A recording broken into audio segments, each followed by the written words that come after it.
Welcome to this segment of the program. Inuarata no Sahai is still my name. And today we are looking at how to raise self-confident children. How to raise self-confident children. Now today you see some adults, with master's degree, with PhDs and all that, and you discover that these people, this set of people are finding it difficult, to exhibit self-confidence. And if you backtrack, you most likely trace it to how they were raised. Developmental psychology teaches us that, every human being is a product of his nature and his nurture. His nature is the biological hereditary traits he got from his parents. His nurture, summarily, is the way he was raised, the way he was nurtured, the way he was raised, the influence from his parents, the influence from his education, the influence from his community, summarily, the influence from his environment. That is what makes every person you see out there, you and I, we're a product of our nature and our nurture. And so as parents, it's very important that as you raise your children, you take necessary steps to see that they are well nurtured with the right self-esteem in order for them, to become self-confident adults. This is so important. And the first, thing I'll be recommending to you this morning, you need to do to make sure that you are able to raise your children with the necessary, needed healthy self-esteem in order for them to become self-confident adults, is for you to refrain from engaging in destructive criticism. Refrain from engaging in destructive, criticism. You see a situation whereby, children make mistakes, which they will always do. Some children make errors, which will always happen, It's part of growing up. But your response to it as a parent makes them to make more mistake because of your destructive and demeaning, response that you just met on them. And at the end of the day, if this follow them to adulthood, it's going to affect their self-confidence. You see a situation whereby, your son brings home a test score, an exam score that is 65%, and you start responding in a way that in the next exam or test score, the child is coming home with 52%. Your response was so demeaning, so destructive, that when the child was bringing the next result, the child brought, worse results. That is not good for the future of your child. So try as much as possible to avoid destructive criticism, demeaning criticism. Refrain from destructive criticism. The second one is for you to embrace and celebrate the child's individuality and uniqueness. Celebrate the child's uniqueness. Now, I'm not talking about a situation of, pumping this I'm superior than every other person kind of mentality into the child. No, this is you drawing the child's attention to the unique giftings that God has placed in him or her, to fulfill a purpose for humanity.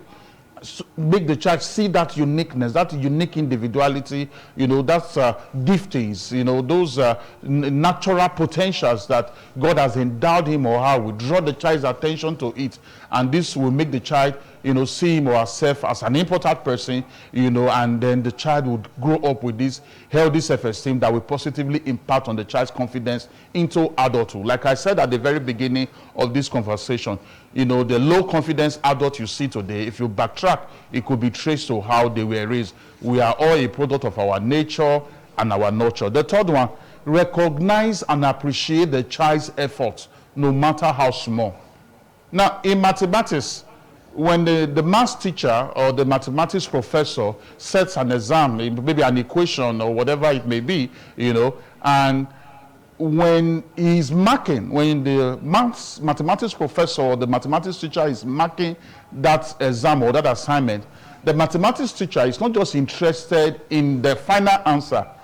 The teacher wants to see the stages, the processes, you follow to get to the final answer. This is so important. Now, this also can be applied as parents, that any little contribution, any little effort, any little value that your child is adding, any little effort, like I said, no matter how small, should be appreciated, it should be acknowledged. This will instill the value of processes and stage-by-stage progress, mentality in the child. And it also speaks volume to the child that life is not just all about outcome, but the process you followed to get to that outcome. This is so key. Then the fourth one, try as much as possible to always interrupt and silence any negative self-talk from the child. You see a situation where you hear some children saying, I don't know mathematics, I don't know physics, or my classmate said I'm ugly. As a parent, it is very, very important you do everything possible to silence such negative self-talk. Create an I can do mentality in the child. Create an I can do all things mentality and orientation in the child. Silence that negative self-talk. Replace them with positive self-talk in the child, and you will see a situation whereby the child's confidence and self-esteem will be boosted, and at the end of the day, it will be, for the benefit of that child as the child progresses into full, adulthood. So important. Then the concluding one, as parents, portray yourself in a positive light. Portray yourself in a positive light before your children. Let me make it more practical. As a mother, you bought a fabric and you made a new dress. And then your sister or a female friend saw you and gave you an amazing compliment of, wow, this dress looks beautiful, you are looking gorgeous. And then instead of receiving the compliment with positive attitude, you just said, don't be deceived, I bought it from the local market, from the nearby market, it's even second grade Ankara. No, that shouldn't be the approach, because your children are watching and they are copying. If you are not able to portray, that positive, self-image before them, where would they copy it from? You should be their model. You are their hero. You should be able to portray yourself in a positive light. You bought a new pair of shoes, and then somebody said, wow, this shoe is wonderful, it's beautiful.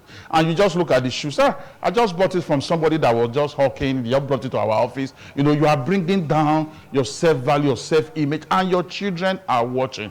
So this should be taken into serious consideration in order for you to raise self-confident children. As a way of a recap, as I'm concluding, I said the subject of this day's conversation is how to raise self-confident children. Number one, I said refrain from engaging in destructive criticism. Number two, embrace and celebrate the child's individuality and uniqueness. Then number three, recognize and appreciate the child's effort, no matter how little.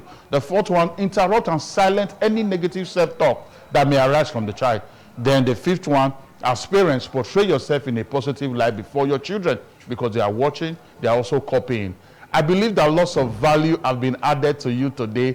My phone numbers are right there on the screen. Call me. Let's see how we can take things to the next level.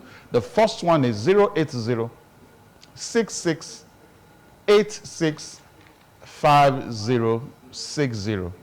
6686-5060. The second one is there is 080-529-29120. If you are calling from outside Nigeria, add our beloved country code to any of the two numbers, +234 80-529-29120. Do the same thing to the first number and then call me. Let's sit together. Invite me to that seminar, that meeting, that conference. Let's see how I can help you add value and push things to the next level of growth for you and your business and your family as well. My name remains Inuarata Nosahai. I will see you next week. God bless you. All right.